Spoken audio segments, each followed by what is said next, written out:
Nou, we hebben inderdaad dat onderwerp besproken. Voor ons is het heel erg relevant dat er sprake is van goed financieel toezicht.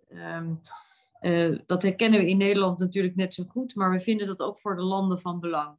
En zeker ook wanneer de financiële exposure van Nederland naar de eilanden blijft bestaan met het herfinancieren van de leningen, vinden we dat vanuit Nederland ook ontzettend belangrijk. En dat betekent dus ook dat we inderdaad financieel toezicht via een Rijkswet georganiseerd willen hebben voordat we een afspraak maken over die herfinanciering. Maar mijn antwoord Of was dat ook is eigenlijk beter gezegd onderdeel van het pakket. Ja.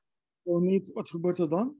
Kunnen Aruba... Nou, ik hoop vooral niet dat we in die situatie terechtkomen. Ja, punt. Secretaris, eventjes terug op mijn vraag van zo net. Mag Aruba wel een lening afsluiten om deze een grote lening, schuld te betalen zonder toestemming van Nederland? En hoeveel tijd geeft je Aruba nog om hiermee klaar te komen met het aft? Nou, het punt is even, Aruba heeft als enige van de drie landen ook geld geleend op de kapitaalmarkt. En dat mag Aruba ook doen.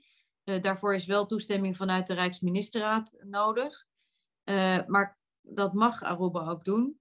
Gegeven de credit rating zoals dat is die Aruba heeft, zal dat ertoe leiden dat het zeer waarschijnlijk is dat als je dat geld op de kapitaalmarkt leent, dat je daar vrij hoge rentepercentages voor betaalt.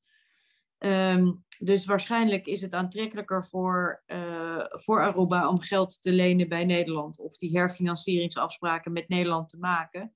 En nogmaals, daar zijn wij toe bereid. Maar onderdeel van het pakket moet inderdaad ook zijn het organiseren van het financieel toezicht middels een Rijkswet.